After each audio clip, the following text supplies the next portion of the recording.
정주행 사랑방. 이 복음에 정해주신 행복, 목요일은 사랑방의 손님을 모시는 날이죠. 오늘은 예수 우리의 생명이라는 제목의 따끈따끈한 신간 설교집이 나왔다고 해서 소개해드리려고 합니다. 지금 제 옆에 저자이신 포항 동부교회 김영걸 목사님께서 나와 계시네요. 인사 나눠볼게요. 안녕하세요. 예, 반갑습니다. 청취자 여러분, 저는 포항 동북교회 김영걸 목사입니다. 반갑습니다. 네, 목사님. 네, 예. 오늘 이렇게 또 책발간을 위해서, 책발간 또 소개를 위해서 이 자리에 나와주셨거든요. 네. 먼저 예수 우리의 생명이랑 설교집을 출간하신 걸 축하드립니다. 아, 감사해요. 네. 소감이 어떠신가요? 뭐 조금은 얼떨떨하고요. 또는 약간은 부끄럽기도 하고 또 책을 내면서 아쉬움도 있고 앞으로 더 좋은 책을 또 이렇게 낼 수도 있겠다라는 자신감도 생기고 그런 마음을 가지게 되었어요. 네. 근데 사실 이 책을 쓴다는 거는 목사님들이 이제 설교는 많이 하시지만 책을 쓴다는 건 또 다른 의미잖아요. 네. 이 책을 쓰셨다는 거는 이전부터 이제 책이나 글쓰기 이런 거에 좀 마음이 많으셨는지 궁금하네요. 저는 이제 설교를 이제 다 이제 글로 타자로 이제 노트북으로 다 이제 완성품으로 이렇게 일단은 만들고 나서 이제 거기서 이제 조금 정리해서 강단에 올라갑니다. 그래서 이제 늘 이제 정식으로 묵상하고 글을 쓰고 하는 것이 몸에 배어 있고요.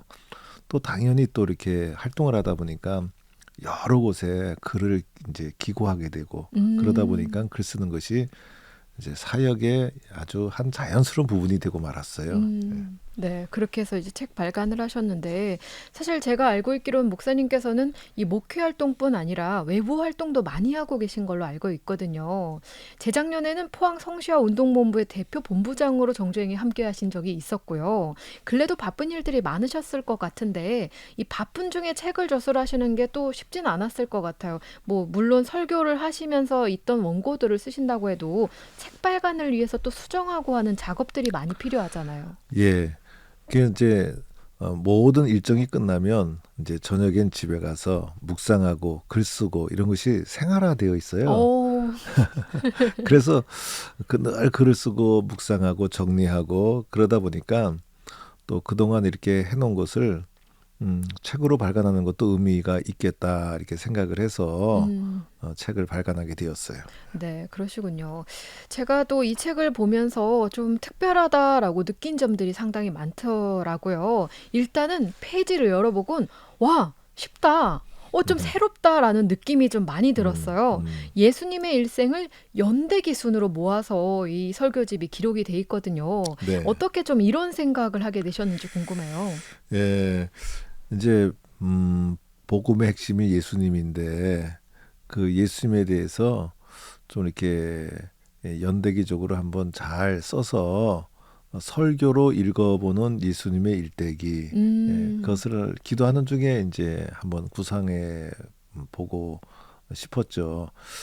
사실은 이제 제 마음속에는 정말 생생한 예수전을 한번 쓰고 싶은 마음이 속에 이제 있어요. 그런데 그런 그걸 쓰기 전에 한번 설교로라도 한번 설교로 이야기하는 예수님의 이야기 이렇게 한번 쓰고자 하는 기획을 기도하는 중에 이렇게 하나님이 그런 마음을 주셨어요. 네, 그러셨군요. 그러면 이미 여기 실려 있는 설교들은 다 이게 목사님께서 목회 활동 중에 설교하셨던 내용들이 또 그대로 들어와 있는 거겠네요. 네네, 그렇습니다. 예. 그렇군요.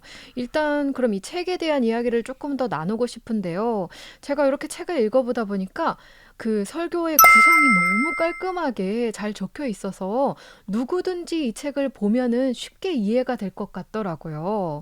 목회하시는 목사님들뿐 아니라 가정예배 자료로 함께 읽어도 너무 좋을 것 같아요. 예, 그렇습니다. 그래서 아마 순서대로 보면 예수님의 태어나서부터 부활까지 쭉 이제 사복음서에 나오는 본문을 중심으로 예수님의 일대기를 한번 이렇게 살펴볼 수가 있겠고요. 또 이제 우리의 오늘 이 시대의 삶에 적용하는 문제도 이렇게 후반부에 기록이 되어 있어서 삶에 적용하고 묵상하는 그런 자료로도 좀 잘 사용되지 않을까 싶습니다. 네. 저는 이 책 읽으면서 각 가정마다 한 권씩 좀 비치해 두시고 예.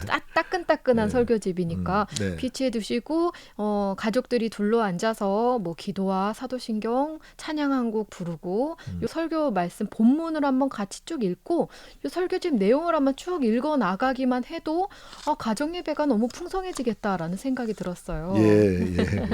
감사합니다. 네. 예. 그러면 저는 이런 생각을 하면서 이 설교집을 보게 됐는데 목사님께서는 이 설교집을 내시면서 누가 읽었으면 좋겠다, 어떻게 활용되면 좋겠다라는 생각으로 대상을 누구로 설정하셨는지도 궁금해요.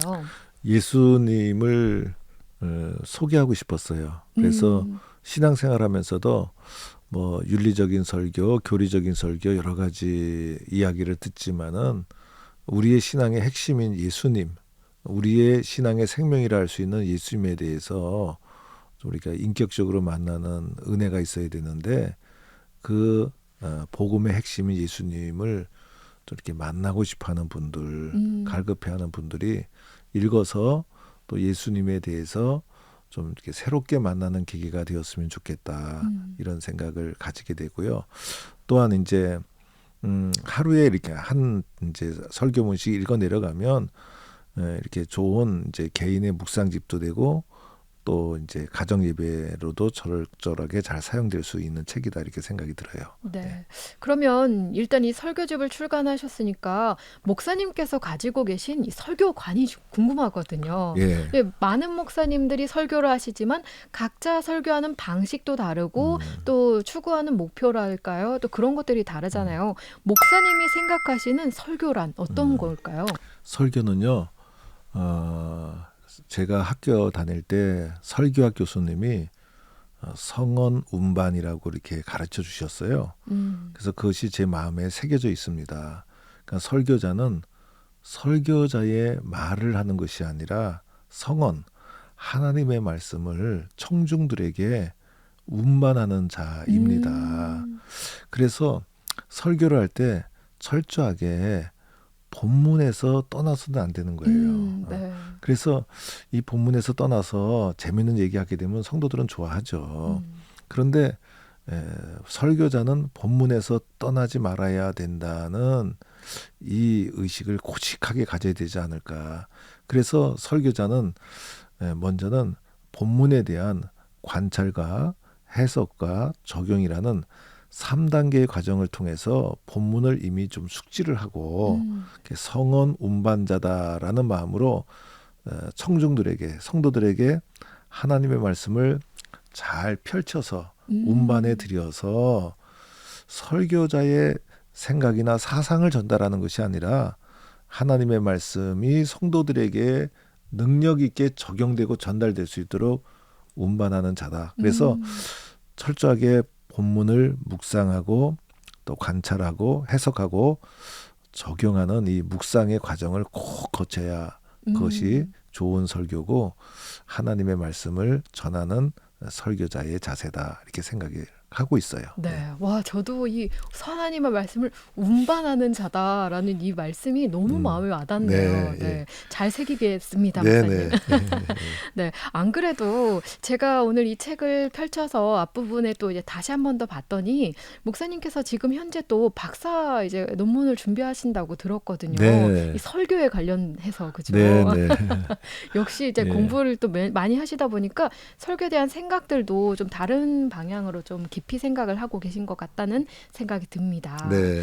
그런 의미에서 또 박사과정을 공부하고 계시는 또 그런 와중에서도 이 설교집이 출간된 것에 또 큰 의미가 있을 것 같네요. 네. 네. 자, 그러면 이 목사님께서 설교집을 내시고 나서 주변의 분들의 반응도 궁금해요. 저는 사실 책을 안 내려고 했어요. 왜냐하면 설교라는 것은 현장을 떠나서는 이제 이해되기 어려운 것이 특징이 있거든요. 네. 그때 그 시간 그 현장 그 상황 속에서 성도들에게 전달되고 선포되는 것이 설교이기 때문에 설교가 이제 하나의 설교집으로 만들어진다는 것은 좀 부담스러운 일이기도 했어요. 그래서 음. 예배 시에 하나님께 찬양하면서 은혜 받는 상황 속에서 그 시대 그 상황 또 그때 그 주간 속에 있었던 삶의 고민과 아픔을 선포되는 말씀 앞에서 그 은혜 받고 응답받고 해결받고 그런 하나님과의 만남의 현장이 중요하다는 음. 생각을 가졌기 때문에 네. 또 하나의 설교집을 만든다는 것이 제가에게는 부담이 되는 일이기도 했지만은 제가 열심히 묵상하면서 하나님 앞에 또 이렇게 기록해 놓은 말씀을 또 성도들에게 또 이렇게 선을 보여준다는 것도 음. 성도들에게는 좋은 의미가 있겠다 하고 생각을 좀 바꿔서 음. 출판하게 되었어요. 그러니까 성도들이 좀 좋아하고 네. 또 어떤 분은 가서 뭐 단숨에 읽어보았다 이런 분도 있고 음. 어떤 분은 뭐 매일 하나씩 읽어보는데 재밌다. 음. 참 또 다른 책 언제 나오냐 이렇게 물어보는 분도 있고 하여튼 그런 반응이었습니다. 네. 사실 말씀하신 것처럼 이 성도님들의 입장에서는 귀로만 듣던 설교를 또 우리 목사님의 설교를 또 책으로 직접 글로 하나씩 읽어간다는 게 또 새로울 것 같긴 해요. 네네, 네. 네. 가족분들의 반응은 어떤가요? 가족들은 좋아하죠. 오. 좋아하고 우리 아빠도 책 냈네 이러고 좋아하고 음. 그래서 이번 가을에 또 하나의 책을 이제 낼까 이렇게 생각하고 오. 있어요. 네. 예. 어떤 책이요? 이번 가을에는 이제 제가 이제 살아왔던 그리고 목회했던 라이프 스토리를 좀 이렇게 좀 잘 정리해서 음. 저의 삶과 목회의 걸음 속에 함께 하셨던 하나님을 좀 이렇게 드러내는 하나의 간증집이라 할 수 있죠. 음. 거기다가 또 제가 이제 가지고 있는 목회관 이것을 좀 더 이렇게 좀 잘 풀어가지고 음. 오늘 목회자들이 교회를 섬기면서 어떤 자세와 마음을 가지고 한국 교회를 살려야 되는가를 좀 음. 진솔하게 좀 글로 표현해 보고 싶어요. 네. 그렇게 말씀하시니까 이번 설교집이 이제 목사님의 첫 글이었고 첫 책이었다면 이게 시작인 것 같네요. 네네. 네. 앞으로도 목사님의 또 이제 집필 활동도 기대가 많이 됩니다. 네. 자, 그러면 저희가 이제 곧 인사를 드려야 될 것 같은데 우리 청취자분들과 함께 나누실 기도 제목 있으시면 나눠주시고 네. 신청곡도 있으면 함께 말씀해 예, 주세요. 오늘날 한국 교회가 엄청난 위기 속에 들어가 있습니다. 그리고 코로나 3년을 거치면서 우리 성도들의 교회를 섬기는 아름다운 신앙의 체질이 많이 변질되고 말았습니다. 그래서 교회가 회복되지 않고 그래서 어떻게 하면 교회를 잘 회복하는 길을 찾아갈 수 있을까? 이게 개교회 문제뿐 아니라 한국교회 전체의 문제이기도 합니다. 그래서 부족한 제가 포항 노회의 포항 남노회의 이제 추천으로 우리 교단을 섬기는 부총회장 선거에 이제 나가게 됩니다. 오, 네. 그래서 저는 저의 발걸음이 한국 교회를 잘 살리는 걸음이 될 수 있고 또 이런 과정 속에서 또 하나님께 영광이 되는 길을 걸어갈 수 있도록 또 기도하면서 걸어가고 있는데 우리 청취자분들도 함께 기도해 주시면 좋겠어요. 그리고 저는 이제 예수라는 말만 들으면 가슴이 뜁니다. 예수라는 말만 뛰면 진짜 하면 가슴이 뛰는데 오늘 저도 책을 예수님의 일대기로 이렇게 모았는데 오늘 청취자분들과 함께 듣고 싶은 찬양도 예수 열방의 소망이라는 찬양을 함께 듣고 싶습니다. 네, 목사님의 그 가슴 뛰는 예수님을 향한 열정이 또 이 찬양을 통해서 많은 청취자분들께 은혜로 다가가게 될 것 같습니다. 네. 네, 기도 제목도 말씀해 주셨는데 또 우리 포항에서 또 크게 또 이렇게 선거를 또 준비를 하고 계시기 때문에 목사님 위해서 많은 기도도 부탁드리도록 하겠습니다. 네. 네, 목사님 오늘 함께 해주셔서 감사드립니다. 예. 바쁘실 텐데 와주셔서 감사드려요. 예, 감사합니다. 다음 기회에도 정주행에 함께 해주시길 기대하겠습니다. 네. 감사합니다. 네, 네, 감사합니다. 네, 지금까지 예수 우리의 생명 설교집의 저자이신 포항 동부교회 김영걸 목사님과 함께했습니다.